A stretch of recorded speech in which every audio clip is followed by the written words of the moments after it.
శ్రీ గురుభ్యో నమః.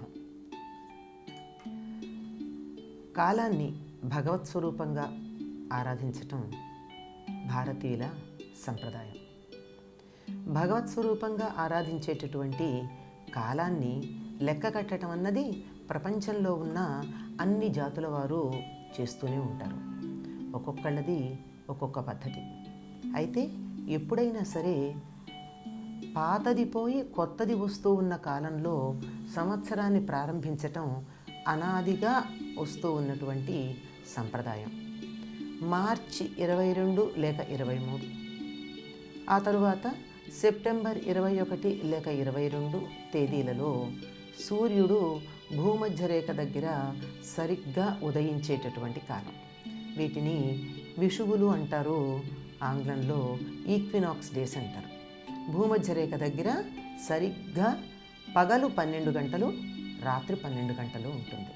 రాత్రి పగలు సమానంగా ఉండేటటువంటి కాలం. కొంచెం మనం భూమధ్య రేఖకు పైన ఉన్నాం గనక మన ప్రాంతానికి వచ్చేటప్పటికి అటువంటి విషువు కాలం 1-2 రోజుల నుండి వారం 10 రోజుల దాకా తేడా వస్తూ ఉంటుంది. ఆ సమయం నుంచి కాలాన్ని గణనం చేయడం కాస్త అటు ఇటుగా ఉండే రోజులతో ప్రపంచం యావత్తు మొదట్లో ఉండేది. పాశ్చాత్య దేశాల్లో కూడా ఈ సమయంలోనే, ఈ విషువత్కాలంలోనే కొత్త సంవత్సరాన్ని మొదలుపెట్టే సంప్రదాయం పూర్వం ఉండేది.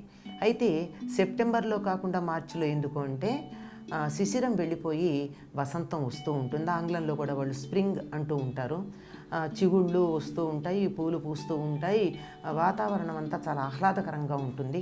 అప్పుడు సంవత్సరాన్ని కొత్తదిగా మొదలు పెట్టుకోవడం ప్రారంభిస్తూ ఉండేవాళ్ళు. అయితే నెల మధ్యలో దేనికి అని చెప్పి ఏప్రిల్ 1 నుంచి లెక్క కట్టుకోవడం ప్రారంభించి కొన్ని వందల సంవత్సరాలు అట్లా సాగింది.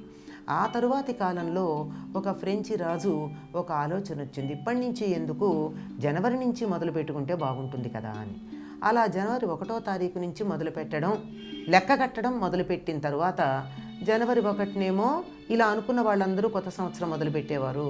ఇంకా పాత తరం వాళ్ళు, కొత్త అలవాట్లని జీర్ణించుకోలేని వాళ్ళు ఏప్రిల్ 1వ తారీఖుని కొత్త సంవత్సరంగా ప్రారంభించటం, కొత్త సంవత్సరం అని అనుకోవడం మొదలు పెడితే అటువంటి వాళ్ళని చాదస్తులు, పాతకాలపు వాళ్ళు, తెలివి తక్కువ వాళ్ళు అని ఏప్రిల్ 1న ఎవరైతే సంవత్సరాది చేసుకున్నారో, అంటే న్యూ ఇయర్ ఆంగ్లంలో, అటువంటి వాళ్ళందరినీ ఫూల్స్ అనడం.